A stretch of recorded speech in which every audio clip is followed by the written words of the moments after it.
Welcome to Breakfast with the Mayors. Welcome to Rolling Hills Community Church. My name is Eric Rojas. I'm on staff as executive pastor overseeing our staff and ministries here at the church. And it is always our extreme honor and privilege to host Breakfast with the Mayors. So as you come forward to take a seat as the program begins, I would love to have the honor of opening us with a word of prayer. Would you pray with me? Our good and gracious Heavenly Father, we come before you this morning acknowledging you as the giver of all good things. Every good and perfect gift comes from your hand. You are in all and through all, and today we also recognize that your word says that you are over all governmental authorities, and that nothing happens in this world without your desire, without your plan. And so today we ask a blessing on this meeting. We ask a blessing on our officials, on all that are represented here as we head into an election season. May there be wisdom. May there be truth. May there be the ability to bring our community together through the elected officials. We thank you for this privilege to gather this morning. We ask a blessing on our time. In Jesus' name, amen. Amen. Thank you, Eric. Thank you so much. Good morning, Teresa. Good morning. So I'm Mindy Tate, CEO of Franklin Tomorrow, and welcome to our quarterly Breakfast with the Mayors, and we're glad you're here this morning. And Teresa, tell us a little bit about our partners. Yes, we have our presenting partners this morning, who are Gresham Smith and Pinnacle Financial Partners. And I've seen representatives from both of those, Vicki Manning, Linda Emlinger from Pinnacle, Kim from UHY, and other groups, Gresham Smith. All right. And we also have our sustaining partners, Atmos Energy and Williamson Health. Okay. And we have Williamson Health's Michelle Simpson, who I believe is going to join us on stage. Yep.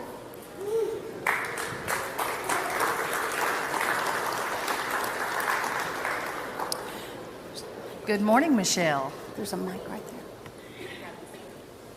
there. It's on here. I am Michelle Simpson. I'm the Director of Marketing and Communications for Williamson Health. And one of Franklin Tomorrow's newest board members. Yes, I'm so excited. Thank you for inviting me to join the board. I'm very much looking forward to that. And we are so proud of our partnership with Franklin Tomorrow and all the different events we get to sponsor throughout the year, especially this one. Also want to thank the mayors for always giving their time and energy to share with us such an important program. If you didn't know, it's been a little over 2 years ago since we broke ground on our historic $200 million expansion and renovation project at Williamson Medical Center. And last month, we were able to celebrate with the grand opening of the new Boyer Bryan West Tower at the hospital. And we are now seeing patients in that beautiful new space. So just wanted to get up here and if you weren't able to be with us last month, we wanted to show a little video recap of all the great things happening and just reaffirm our commitment to our mission, which is simply to provide for the healthcare needs of this community. And we are working hard every single day to make sure we do that. So enjoy this video. Yeah, I love the video. Great. You've heard the phrase elevating excellence, and I can't think of two better words to describe what we've done here at Williamson Health.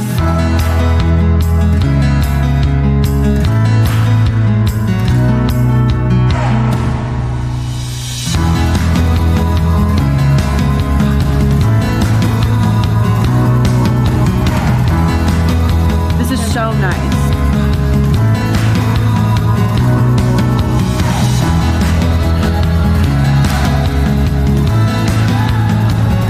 This day and everything that's happened is probably the absolute biggest honor that, well, besides having my children, and I had them both here. It means so much to my family, and this is our home. This is our home hospital.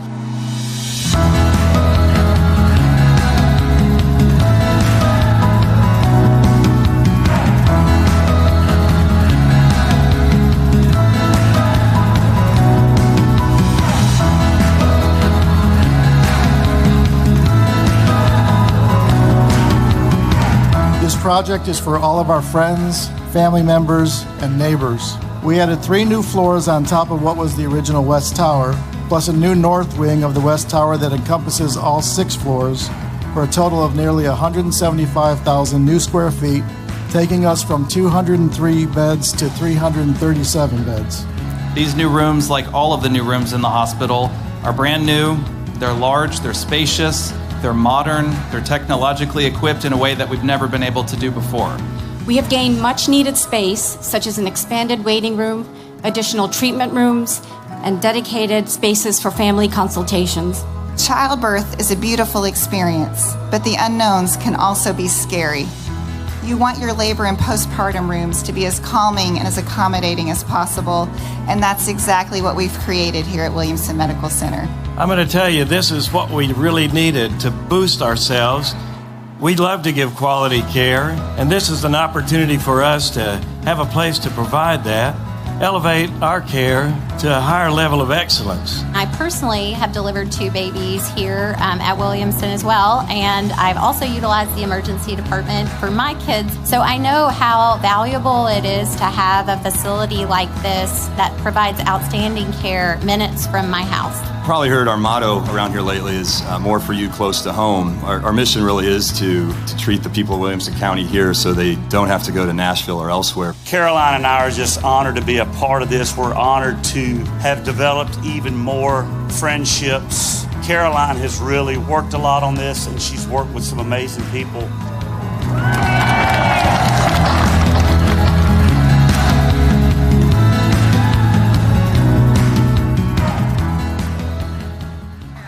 Yes. We It was actually a were wonderful there. day. We were there. It was a wonderful day for sure. And we are so appreciative of the support we receive from Williamson Health as a sustaining partner. We also have some other partners that we want to thank: First Bank, UHY, and Hazen for being platinum partners, and also Vulcan and Williamson Memorial Funeral Home and Cremation Service. They are great partners. Now, how about breakfast this morning? Puckett's and our great friends at Lion Leadership Group, McDonald's franchisee here in Williamson County. That 96 West McDonald's is coming back, people. It's coming out of the ground. The walls are up. Yeah, I mean, I say I don't go eat fast food. Oh, that's such a lie. I mean, I like McDonald's. I'm big on Sonic. Hey, the Sonic just transitioned from red straws to blue straws, just in case you didn't know that already. But when McDonald's gets back open, I'll report on what color their straws are, okay? So it's big stuff, big stuff. And just in case you haven't been paying attention, Election Day is this Thursday, August the 1st. How many of you got to vote early? Great. Yay, lots of hands up. How many of you are going to go vote on Thursday? Yay, okay. Yay. And I don't think I saw any of the same hands both times. Well, except mine, but I won't be here. So if you are an elected official in Williamson County or in Franklin specifically, or please stand and let us thank you. And if you're a candidate, stand as well. So polls are open 7 a.m. to 7 p.m. for on Thursday, and so please, if you haven't already voted, please exercise that right. This is a state and county general primary. And then you'll go back in November for the presidential election. So we would encourage you to vote. And we've got a lot going on. Franklin Tomorrow does. You can pick up some information at our table about an exciting first-time event that we're doing, a Vision City Conference, and we're doing that in collaboration with Seaside Institute out of Seaside, Florida, Walton County, Florida, October 15th through 17th. They actually came to Franklin 20 years ago, Seaside Institute did, to study West Haven. And we have invited them back 20 years later for a conference focusing on being in the downtown campus concept with the theme of how history impacts the future. Seaside is very focused on sustainability, connectivity, and adaptability. And if you've ever been to Seaside and 30A, Walton County, it is a gorgeous community. So they're coming back October 15th through 17th. We've got some great speakers. We've got some flyers at our table, or you can go to our website and find out more information. It is 3 days of great national and internationally known speakers, as well as focusing on what's happening here in Franklin and Williamson County and in Seaside. So we encourage you to find out more about that, and we are excited to bring them back to Franklin. Thank you so much. And if you register by August 15th, you get a discount. Yeah, So we love that. You get a discount. jump right on that. And we do have a daily rate. We're about to release the agenda, but you can either pay for the 3 days, or we do have a per day rate that will be available. But Steve Nygren, who's the founder of a unique community called Serenbe, will be joining us on Tuesday. We're going to have another breakfast with the mayors, but it won't be with the mayors here, as well as the mayors from Greenville, South Carolina, and the former Carmel, Indiana mayor, James Brainerd. So we're very excited about the opportunities here at the conference. We've got a registrant already from Washington State. So we're excited to see that. But thanks, Teresa. And Thank you. We'll go from there. So great. I'm going to go ahead and call the mayors and our guests up on the stage. Again, thank you to Gresham Smith and Pinnacle Financial Partners, who help keep Breakfast with the Mayors free, and we really appreciate that. But we'll call Mayor Rogers Anderson and his guest Christy Ransom to the stage, and Franklin Mayor Dr. Ken Moore. Those stairs are tricky over there, y'all. They're in the dark. But please welcome Mayor Rogers Anderson, Christy Ransom, and Ken Moore.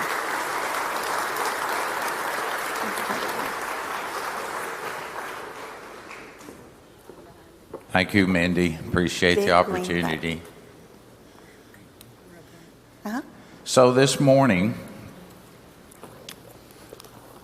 over the last 2 years, almost 2 years, the cities, all 6 cities and the county, have been working on an improvement and a new date for the urban growth boundaries. And so in the process of doing that over the last almost a couple of years, we've had Christy Ransom, who's the expert on that, who's on one of our attorneys that has directed us through that process. And I have asked her to go through the slide presentation. Personally, I think it's one of the strongest pieces of public policy we put together on this issue, the first time in 20 years, but also just good, solid public planning as far as how zoning will occur, how annexation will occur over the next few years. Christy?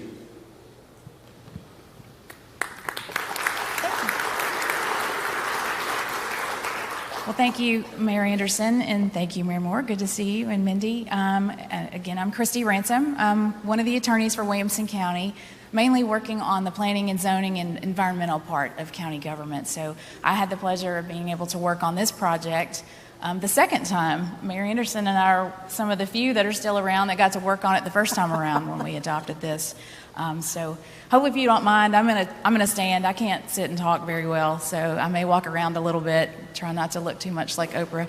All right, so let's talk about the Williamson County Growth Plan. I know that's why I'm here, and I'll try and walk you through it. It's kind of a long process. We've worked on it for 3 years almost, but we finally have a new one, and that's very exciting. So let's get into it. So this is the growth plan that we've had for over 20 years. The countywide growth plan is different than what you would think of as comprehensive plans, land use plans. Every jurisdiction has one of those. Those are the vision for what that jurisdiction wishes to see its growth in that jurisdiction. The countywide growth plan is exactly like it's called. It's countywide, and so it requires the cooperation and the communication of all the communities in Williamson County. It establishes urban growth boundaries, which I'll talk about those in just a minute, planned growth areas, which are out in the unincorporated area of the county, and rural areas, which is everything in the unincorporated area that's not a planned growth area or an urban growth boundary. It is, in fact, mandated by a state legislature. So back in the late 90s, the General Assembly passed the growth plan law that said that every county, except metropolitan governments, had to have a growth plan. They had to work with the cities in the county to figure out where growth needed to occur or was going to occur, or where the counties and the cities wanted it to go, over a 20-year period. So the county worked with the cities back then, and we adopted this growth plan. So as you can see, you've got the city limits as they were back then. This was adopted in 2001. And then the growth boundaries are those lighter colors around the city limits. Everything out in the white was what was considered rural area or planned growth area. So we've had that since 2001, and as you all know, there have been a few changes in the county since then. So we've had some growth. We've had some new friends join us here in the county and in the cities, and we expect a few more. So as you can see, we've got some population projections up to potentially 536,000 in 2040. So where are all those folks going to go? Well, that's kind of what the growth plan is supposed to help us figure out. So why did we update the growth plan now after over 20 years? Well, it's been over 20 years, so it's long overdue. As we said, there's lots of changes. So we needed to figure out what's different. And so the growth patterns have changed. What we thought was going to happen back in 20 plus years ago, where we thought people were going to live, where we thought growth was going to happen, where infrastructure needed to go, that's obviously changed, and so it was time to study it. Also, Williamson County updated its comprehensive growth plan, and so when we adopted the growth plan in 2020, that called for a reevaluation of these areas as well. So I'm going to talk briefly about that. So the county studied and updated its own comprehensive land use plan back in 2020, and it had a couple of big key points. It said that we were going to reduce allowable residential densities out in the county so that the growth was directed more toward where the city services would be, the urban growth boundaries. And then the county has some small nodes called villages and hamlets. It also encouraged that we engage the cities in a collaborative regional growth management plan effort, and that's kind of why we started looking at this. Now, because we haven't updated the growth plan in over 20 years, it's not something that you can just snap your fingers and do, obviously. And again, the growth plan, the process for amending it, adopting it, all of that, that's controlled by the state statute.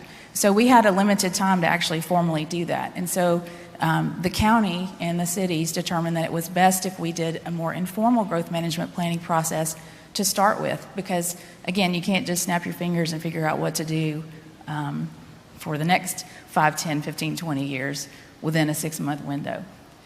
So the municipalities and the county got together and in their own individual jurisdictions, as well as together, studied the population projections, studied the land that's available for future growth, and then where infrastructure should and should not be provided. So there was an advisory group that was created for this informal growth management planning process, had representatives from each of the jurisdictions, all of the cities in the county, and then some additional stakeholders like the schools, economic development, utilities. There was also a key group that was formed of the planning professionals in each of the jurisdictions, the planning directors and long-term planning professionals who worked together as well to study the land use availability, to study the population projections, and they were key in providing information that the elected officials and appointed officials could use to make these important decisions. We also had some technical advisors that we could call upon that worked in the streets and roads and highways, again, utilities, in case that additional expertise was needed during the process of study. And then the county brought in a facilitator to kind of help us talk through all of this. So during that regional growth management plan, that informal process, there were some goals and strategies that were established that actually found its way into, many of these found their way into the ultimate growth plan. And those included creating some interim policies, or at least the plan to do so. So just to kind of orient you, and I'll come back to this in a minute, the urban growth boundaries are areas around the cities where they're projected to grow over time. But until the city actually annexes that area, it still remains in Williamson County planning and zoning jurisdiction. So in between that time, there'll need to be some interim policies that are discussed to figure out what to do with that land before it becomes, or until it becomes, annexed into the city limits. So that was one of the goals and strategies that was discussed during the informal process. Another was that the growth plan shouldn't sit still for 20 plus years. We need to kind of revisit it and talk about it a little more frequently. And so the strategy was that we would revisit the plan in 5 years. Another important point was that we would continue a long-term collaboration between the cities and the county.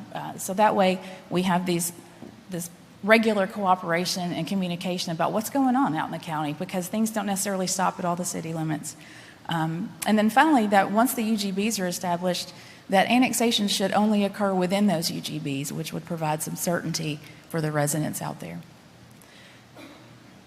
So after we were going through the informal growth management planning process, obviously the cities and the county determined that, yeah, we do need to update this growth plan after all. And so the formal process, again, as the process is prescribed by state statute, it was formally kicked off in May of 2023 with the coordinating committee meeting for the first time later that summer. And I'll talk to you about those folks in just a minute. All right, so let's get back to a growth plan. What's contained in a growth plan? So you have these urban growth boundaries. Again, those are areas that are rings, essentially, around the city limits of where the cities anticipate or project that they might grow into over time. Also, out in the unincorporated area of the county, you have what's called planned growth areas.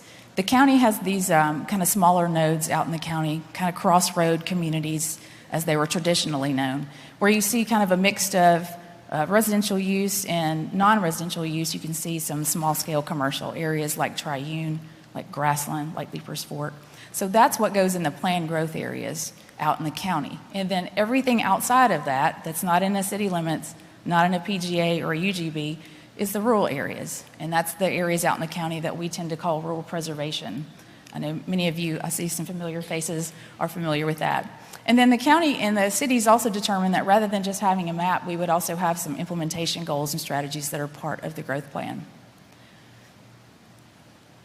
Okay, I think I went backwards. Let's try this again. There we go. All right, so let's talk about the process. Again, the Tennessee Code says what the process should be.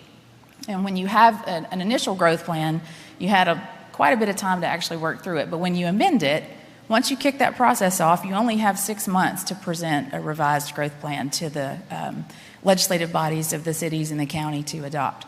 So having that advisory process, that informal growth management planning process was key to being able to meet those deadlines.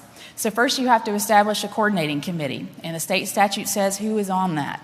And the coordinating committee is to kind of bring all this information together and study it and then recommend a growth plan to the legislative bodies. The coordinating committee is made up of the mayors of each of the jurisdictions or his or her designee if they choose not to serve. It's also made up of representatives from economic development, from schools, soil conservation, utilities, both municipal and non-municipal, and then the largest municipality and the county mayors are allowed to also appoint 2 additional members.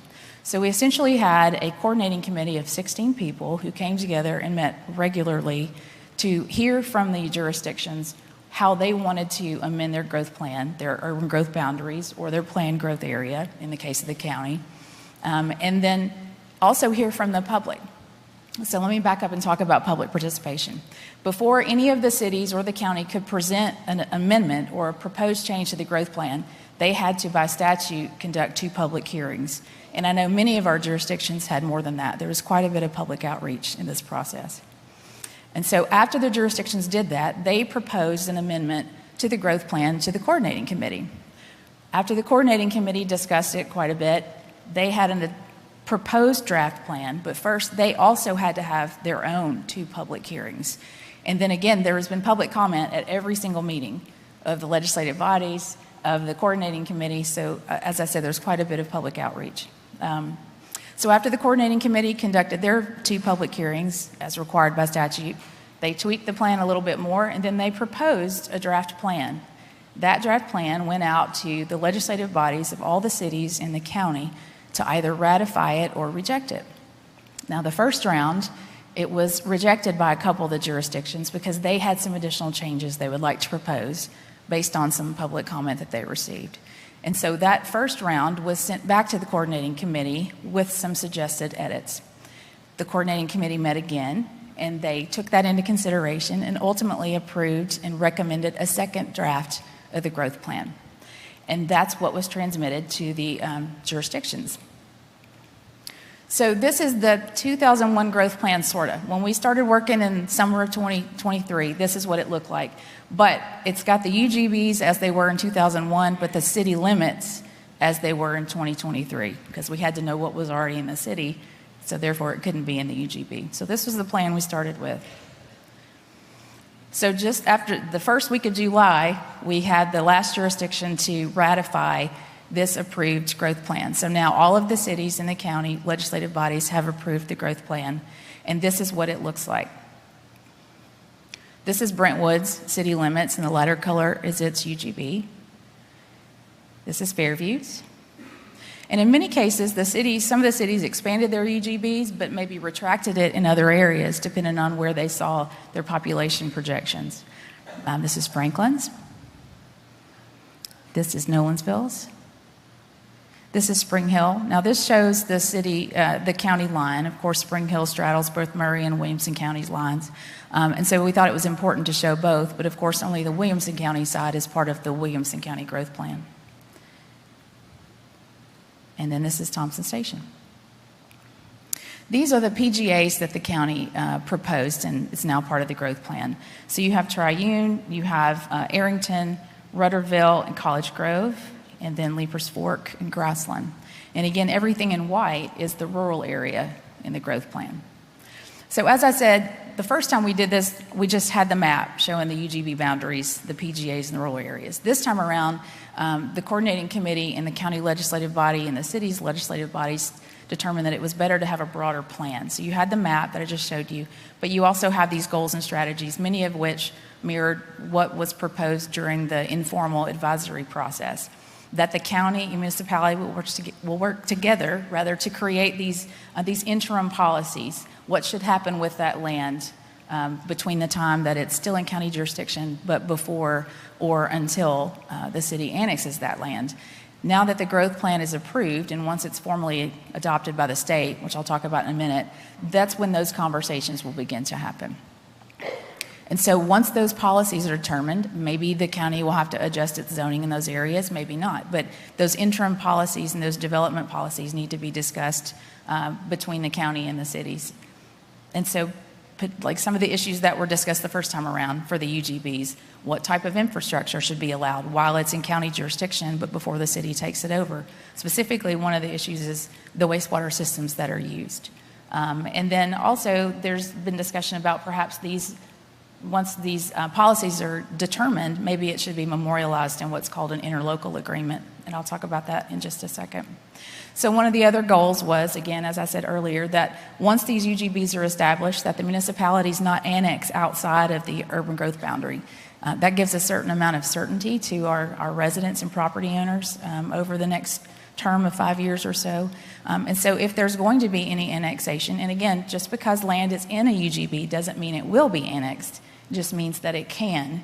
And in many cases, the state law, and I'm not a municipal attorney, so I'm not going to be too specific about it, but in many cases, cities can't annex property without the property owner's permission.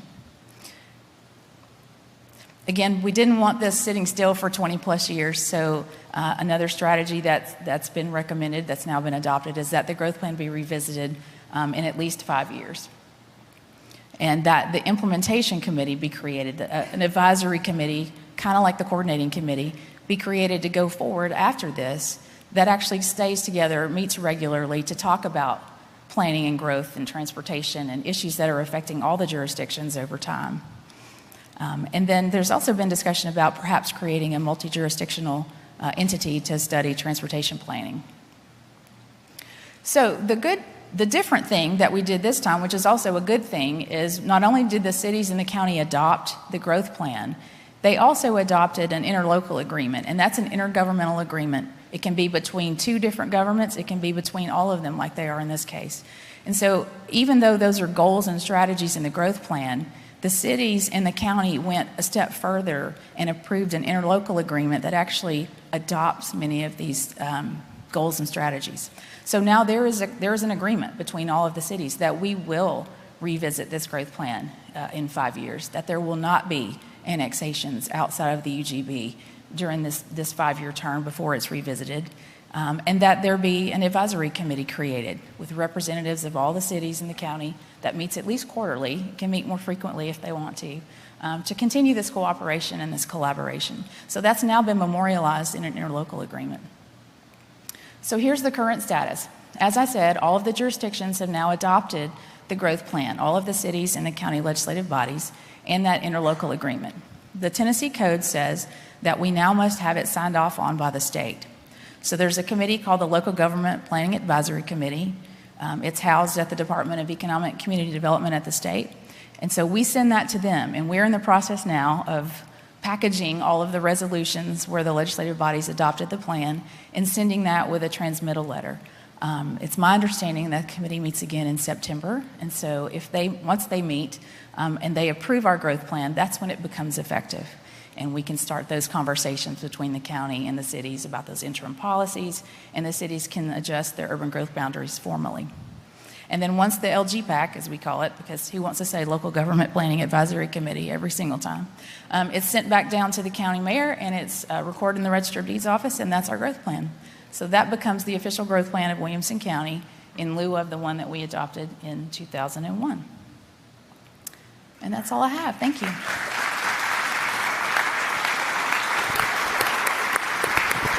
So just to briefly follow up, and Rogers and Christie or Mayor Moore, this was a real process, finding agreement, but now do you feel there's a greater sense of unity among the city leadership with the interlocal agreement and the ability to work together? Well, I'll answer that in the American time. I think so. I mean, we felt very triumphant, I feel like, when we finally got through the process, because it did take a lot. It took a lot of work. It took a lot of time of, like I said, the planning professionals, and we even had an attorneys group of the city attorneys and me and then Jeff Mosley on behalf of the county to work through the interlocal agreement to make sure we were following the proper processes. So it became a collaborative kind of a team effort. And so I think having this advisory committee going forward will just keep that going. Rogers or Ken? We had the mayors of all the cities for Williamson County here in April, and it was still a little contentious about lines in April. There you go. I think it's important to remember that when you make sausage, it's not pretty, but the finished product is always good, and we need to be reminded of that. The cooperations between the cities, all of our cities in the county,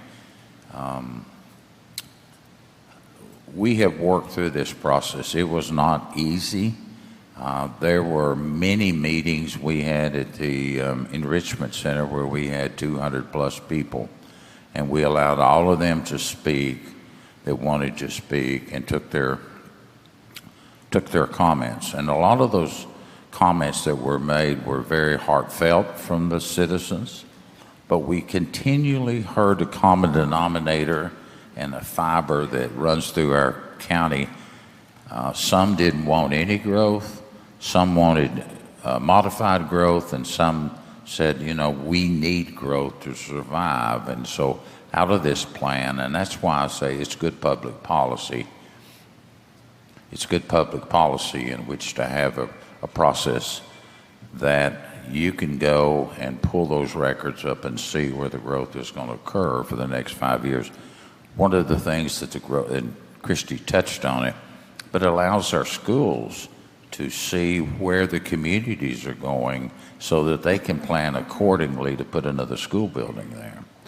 But at the end of the day, and I'll hush on it,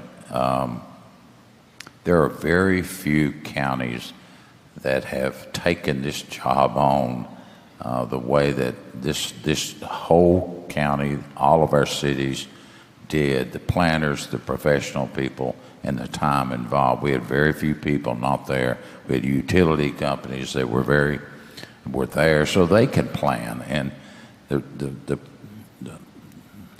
proof in the pudding will be 5 and 10 years out. We'll just have a better planned community for everyone to enjoy.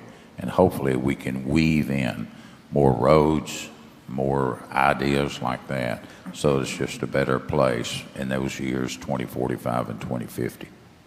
I really do feel that updating this every 5 years is going to be a great process for public engagement and information, and to for people to see that there are plans in place for where development will occur and how it will move into the various communities. So, Rogers, I know the answer to this question, but I'm going to ask you. College Grove, growing and recognized as a zip code with some of the highest income in the country. Do we need any more cities in Williamson County? I know the answer, but go ahead. Well, I guess we could go over and annex Rutherford County. Okay, we'll just leave it at that. We'll go from there. So we're going to turn to Franklin Mayor, Dr. Ken Moore, and you, I'm sure, I mean, you all did have a public process and had public hearings and people participated, but sometimes you hear that we're just growing faster than we've ever grown before. Do you want to talk to us a little bit about the Franklin growth trends? And Chrissy will take that. Oh, yeah, I'll take the little clicker job. Well, good morning, everybody, and thank you, Mindy, and Rogers, just thank you so much for your leadership on this urban growth boundary. And Christy, your expertise that you shared with us and you explained it to us dummies so we'd understand it. So thank you so much on that. First of all, I met some new people this morning. How many people are here for the first time? Yeah, great. Some of you I met, but that's great. Secondly, is Clyde Barnhill still here? Where is he? Oh, well, congratulate Clyde Barnhill, who just received the Bob Kirk Community Service Award for his long service to the city of Franklin. Bob Kirk was an alderman in Dyersburg, Tennessee, still living. He served like 40 years, and the Tennessee Municipal League annually gives out this award to an outstanding person that serves their city. And Clyde Barnhill certainly deserved it, and congratulations.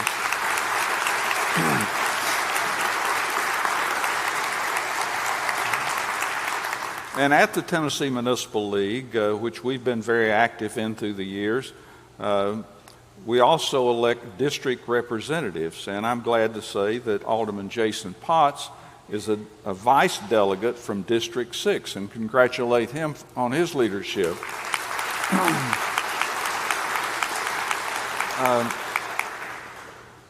I want to make a little announcement myself. Mindy's talked about the Vision City event occurring in the city, but on October 25th, please put this on your calendars, at Columbia State Community College Science and Technology Building in their brand new auditorium, we're going to be hosting an event that will focus on the mental health of Franklin, Tennessee. We're going to have some highly recognized speakers that will be there and talk about the mental health and physical health of our community and how we can address that and create hope in our community for those that are suffering. Last night, about 8:15, we finished up with one of our strategic planning sessions where we've been working for some time already on creating a new strategic plan for our city. Our vision statement, which is 10 words, I think I'd like for you to hear what our vision is for the city, and that is that we will be America's finest hometown, driven by excellence, balancing preservation and progress. So I think that in those condensed version, that really says what our vision is for our city. And as we move forward as far as our mission statement and how we're going to get there, stay tuned for that. You know, I hear a lot about growth in Franklin, and that's what I want to address this morning and speak to how we're managing growth in our city. What did I do? Pointed at that? I don't think that's it. That's what I want, right there. Well, you know, past boards for the last 30 years have worked very hard to make Franklin a place, a destination. And we just recently got more recognitions. Fortune 500, we've never been on that list. We're now we're determined to be one of the top places for families in America. We're in the top 10, and then Travel and Leisure magazine recognizes also as a great place to live in the South. I think that both of those recognitions speak volumes for the work that not only are we doing in the county, but also the work that's occurring in our city to plan proactively for the future. And I'm always proud to say that everything that we're doing involves a lot of community input, a lot of staff planning. And I'm just not very good with this one. I was a surgeon, but my hands were better than that. Let's look at the growth trends that we've seen since 1980. And it looks like we were a pretty sleepy town back in the 80s, and then all of a sudden in the 90s it happened. And there are certain things like the Cool Springs Mall, the announcement of Saturn, the first office buildings in Cool Springs kind of stimulated what is happening, continues to happen. It looks like every decade we're growing about 20,000 people and have been doing that for about at least 30 years. When you look at where we are today, we continue to grow at about 20,000 people a decade, but the actual percentage of growth has declined compared to what it has been in the past. This is not to minimize that we still have infrastructure challenges, and we need more workforce housing for the growth that we're experiencing. Planning is a key. I frequently talk about how Franklin is such a well-planned city. Everything that we're doing, everything that you touch as far as the city is planned out for a very, very long time. It does start out with the urban growth boundary where we can determine where we're going to grow in the future. We just finished Envision Franklin, and we hear a lot about Envision Franklin, that you got to follow Envision Franklin, and we do our best to follow it. We do have occasions that it is amended, but the thing that Envision Franklin does, it does envision how land is going to be used in the future, but it also sets the bar very high on the type of projects we're going to do in Franklin. And it also talks about managing growth.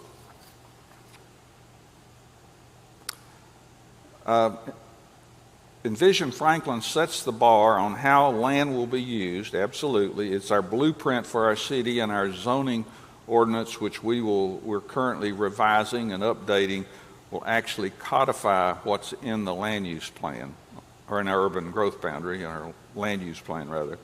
It's a proactive look on how we will use our land and simultaneously preserve our natural resources and open space while allowing easy access to parks and open spaces for all areas of the city.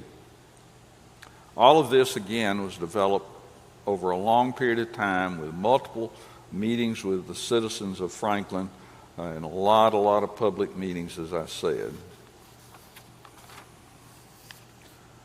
This is our new urban growth boundary.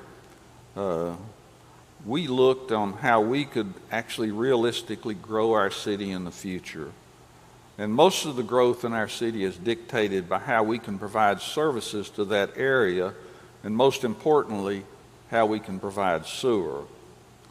Our UGB actually shrunk compared to what it had been in the past.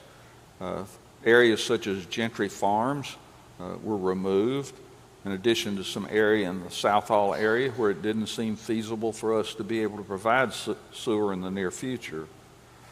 Additional areas were added, such as in the Groose Creek area, where we've annexed over 1,000 acres over the past few years, and this will be an area of significant growth in the future. So it does boil down to what we can actually serve and provide city services moving forward. We were one of the first to do an integrated water resource plan. That started in 2009, and we were projecting how we were going to provide water to our city, what we needed to be doing as far as providing sewer. And if you'll look at this growth chart, it shows how we projected we were going to grow. We used a a high number on fast growth and a low number for slow growth, and we're kind of right in the middle there. With our recent upgrade and expansion of our wastewater plant, we've added 4 million gallons of treatment capacity a day, and we've updated our treatment processes to be more modern. Most notably, we changed our biosolid treatment, what comes out at the end. What we used to have to haul to a special landfill that had a lot of water in it is now going to be Class A EQ biosolid, which means that you can go grab it and roll it in your hands, put it in your garden. It's more like a fertilizer now.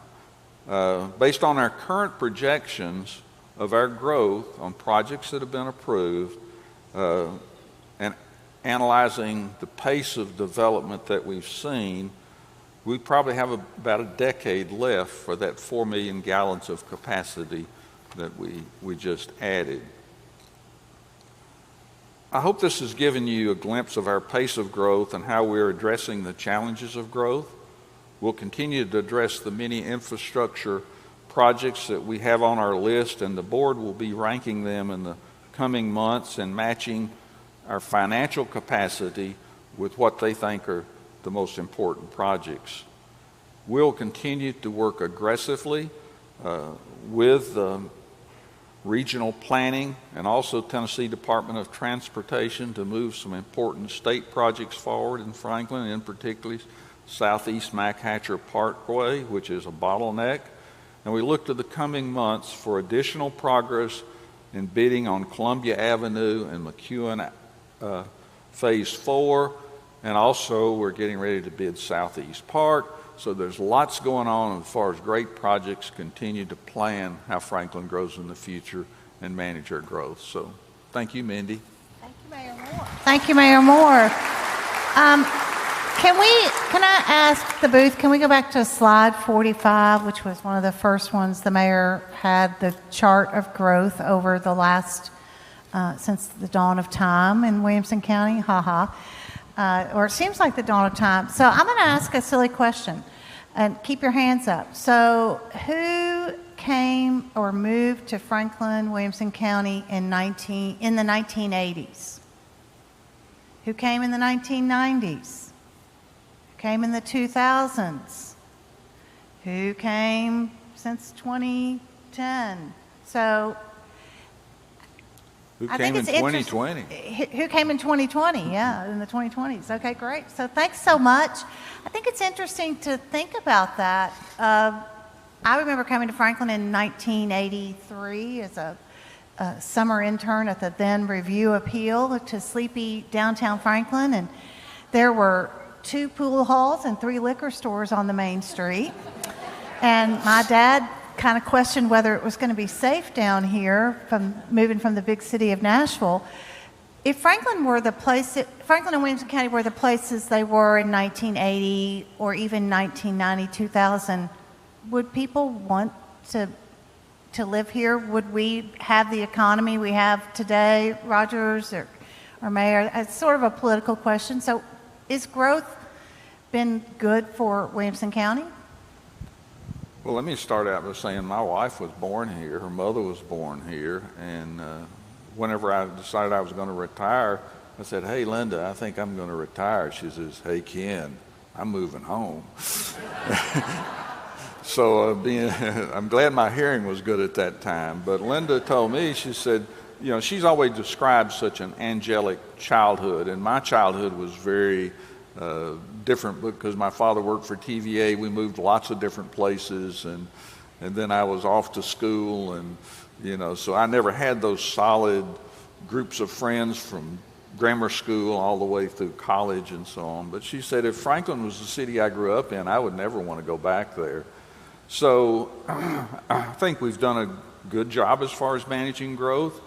I think we've put a lot of things in place to be very business friendly. We're a very, very low tax city.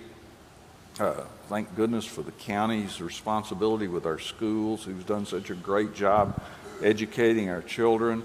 The fact that we have such a fabulously educated workforce that attracts people wanting to come to this city. And so you've set it in motion. Moving here throughout the 80s, 90s, 2000, to be a great place to live, work, and raise a family. And we work hard every single day, and that's why we're to keep it that type of place. And that's why we're going back through our strategic plan to make sure that we're addressing the concerns that staff has, that our aldermen have, and that also the community has.